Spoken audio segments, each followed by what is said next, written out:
하나님 말씀은 열왕기상 11장 14절에서 25절까지의 말씀입니다. 11장 14절에서 25절입니다.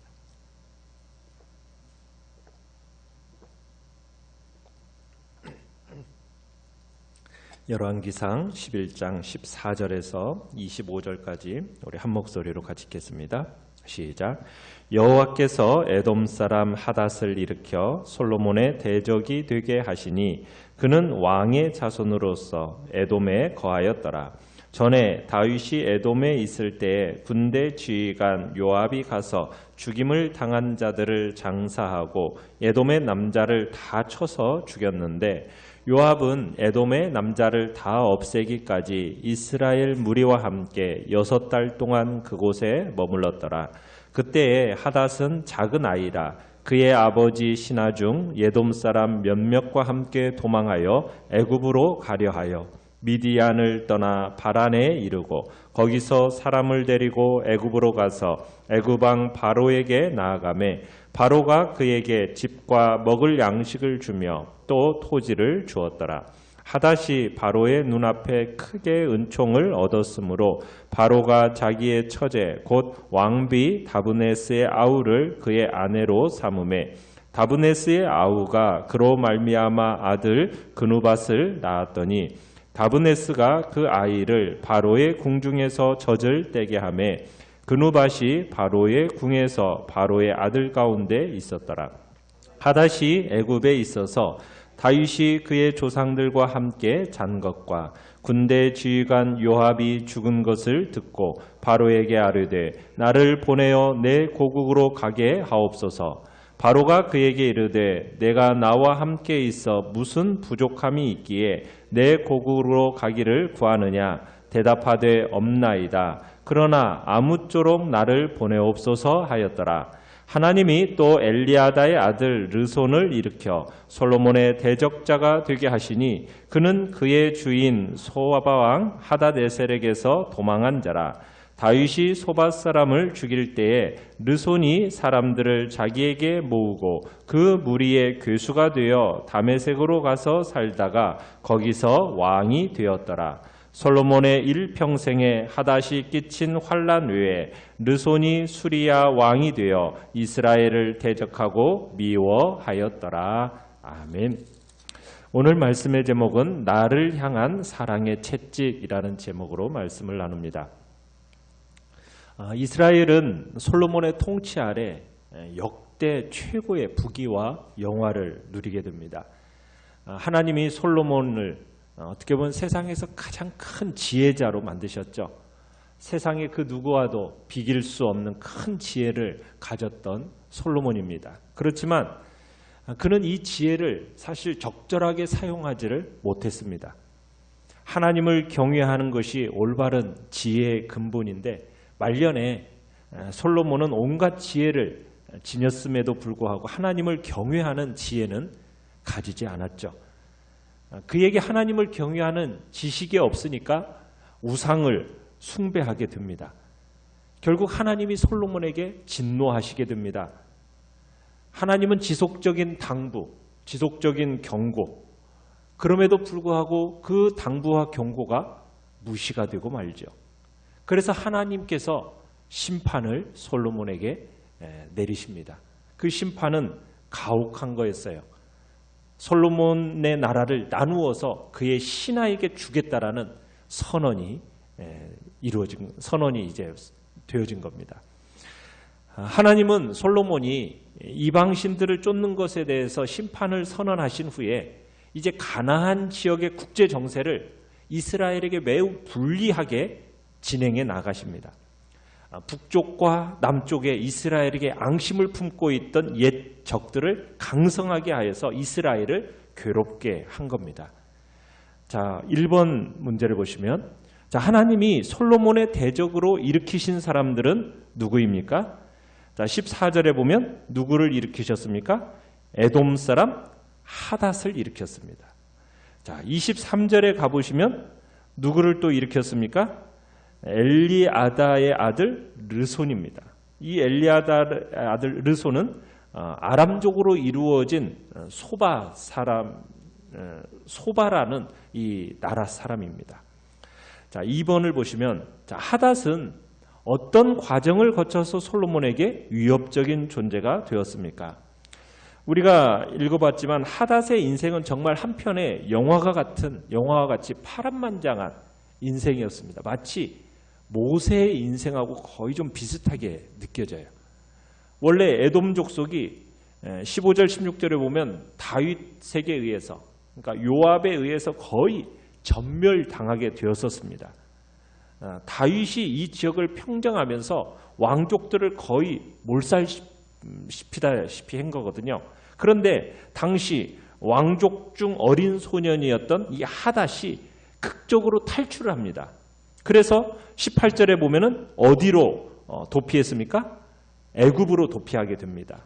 그리고 그 애굽의 궁에서 자라서 거기서 결혼을 하게 되는데 누구와 결혼을 하게 됩니까? 19절에 보니까 바로의 처제와 결혼을 하게 되죠. 그러면서 이제 이 하닷이 세력을 키우게 됩니다. 그런데 21절에 보시면은 이 하닷이 다윗과 요압이 죽었다는 말을 듣게 되고는 즉시 애굽 바로에게 돌아가게 해달라는 청원을 하죠. 어떻게 보면 처제를 아내로 줄 정도로 하닷 왕자를 정말 사랑했던 바로입니다. 그래서 바로는 여기 있으면 부족한 것이 없도록 해줄 텐데 어찌해서 돌아갈 거냐고 묻습니다. 하지만 부족한 것이 없어도 가야 하겠다라고 22절에 보면 그렇게 대답을 하죠. 이것을 미루어 볼 때 이 하닷 왕자는 보통 사람이 아니었음을 알 수 있습니다. 어지간하면은 자면 출세와 안정이 보장되는 애굽 왕궁에서 편하게 있으려 할 텐데 하닷은 이 광야에서 고생하고 있는 자신의 민족에게로 돌아가야겠다라는 결심을 하고 있는 겁니다. 아마 이 하닷 왕자의 마음속에는 엄청난 복수심이 불타 있었을 것이고 그리고 나름대로는 뛰어난 젊은 지도자였음에 분명합니다. 자, 이런 사람이 이제 칼을 갈고 애굽의 후원을 받아서 이제 국경 지역으로 돌아오게 된 겁니다. 그러니까 이스라엘에게 있어서는 큰 골칫거리를 두게 된 거죠. 자, 그런데 한 가지 우리가 생각해야 할 것은 애굽의 바로는 솔로몬에게도 누구를 줬어요? 공주를 줘서 왕비로 삼게 했습니다. 그래서 그것을 이용해서 애굽의 말과 애굽의 전차를 이스라엘에게 팔아서 많은 이득을 챙겼어요. 그러면서도 또 이스라엘의 대적인 하닷 왕자를 또 어떻게 합니까?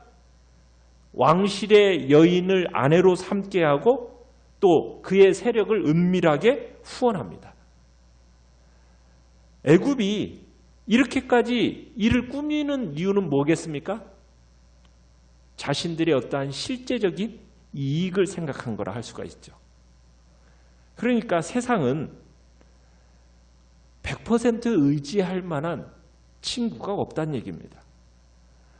총명하다라고 생각했던 솔로몬마저도 하나님을 버리고 타락하게 되니까 이 세상의 이 권세의 이중성, 간악성 이걸 제대로 짚어내지를 못한 거죠. 세상의 권력이라는 것은 철저하게 자기 이해타산으로 움직이는 겁니다. 이용하지 않으면 이용당하는 것. 이게 세상의 법칙이라는 것을 우리로 하여금 보게 하는 겁니다. 자, 또 북쪽에서는 솔로몬을 괴롭히는 적이 누구예요? 수리아의 르손입니다.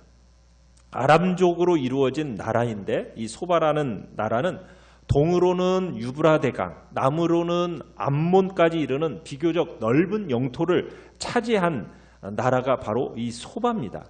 그러니까 나름대로 상당한 군사력을 가진 무시 못할 나라가 이 소바였던 겁니다. 하지만 다윗 시대 때 다윗의 공격을 받아가지고 치명적인 타격을 입었었어요. 자, 이 르손의 행적을 보면은 마치 사울에게 쫓기던 다윗과 좀 비슷합니다. 르손은 자신이 섬기던 소바왕 하닷에셀에게서 도망해가지고 사람들을 모아서 그들의 괴수, 두목으로서 행세하다가 다메섹을 다스리는 왕이 됩니다.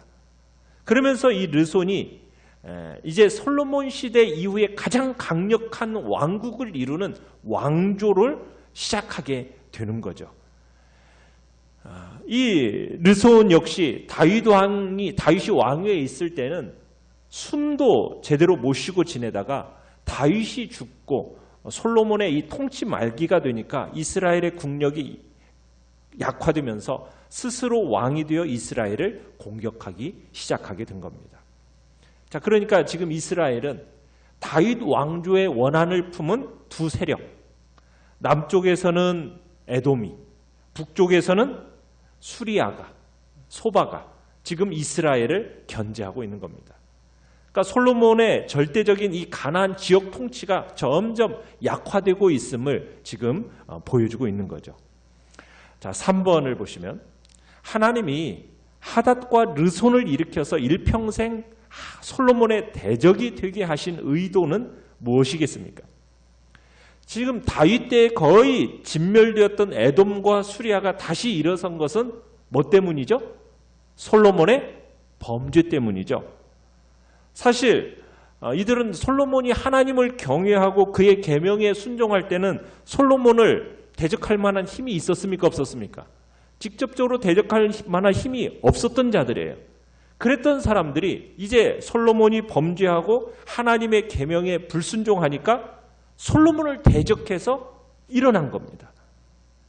그러니까 하나님께서는 솔로몬이 범죄하자 그 솔로몬을 약하게 하셨고 반면에 당신의 계획을 위해서 이방인이었던 하닷과 르손을 예비하시고 때가 되매 그들을 강하게 하셔서 솔로몬을 심판하는 도구로 사용하신 겁니다. 여러분, 하나님의 사람이 죄를 지으면 약해져요. 그리고 눌려있던 적들이 들불처럼 일어나게 되는 겁니다. 그런 빌미를 제공하게 되는 거예요. 하나님은 솔로몬의 그 범죄에 대한 징계의 수단으로 대적들을 제기할 수 있게 허락하셨어요. 그러니까 악한 자도 누구의 손에 사용되는 도구입니까? 하나님의 손에 사용되는 도구입니다. 그러니까 환난은 때때로 하나님께서 그분의 백성들을 죄에서 돌이키게 하기 위한 채찍이라는 것을 우리가 알 수 있는 겁니다. 이렇게 연이어서 대적들의 세력이 커지고 그들이 지속적으로 솔로몬을 괴롭게 한 이유는 솔로몬이 징계를 당하면서도 뭘 하지 않는 거예요? 회개하지 않으니까 이런 일이 일어나는 겁니다. 하나님은 당신이 징계하는 자가 멸망시킬 자가 아니라 당신이 언약하신 백성들이라면 참된 회개가 있기 전까지는 돌이키게 하기 위해서 쉬지 않고 징계하시는 거예요.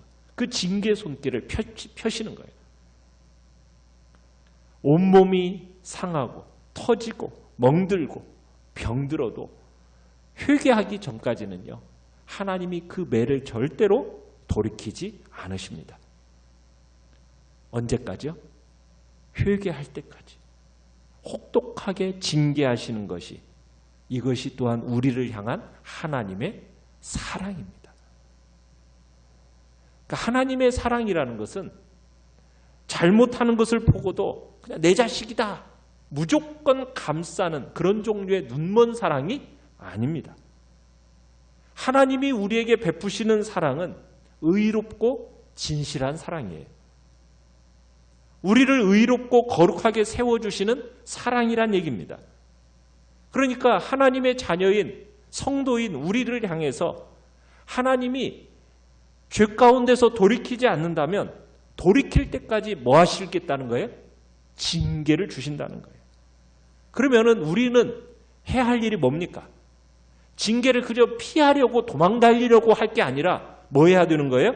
하나님 앞에서 돌이켜야 되는 거예요. 징계 채찍을 피할 수 있는 유일한 길은 다른 게 아닌 거죠. 피한다고 해서 피할 수 있는 길이 아니에요. 하나님 앞에 엎드려서 철저하게 회개하는 것. 그것만이 징계를 피할 수 있는 유일한 길이라는 것을 우리로 하여금 보여주고 계시는 거죠.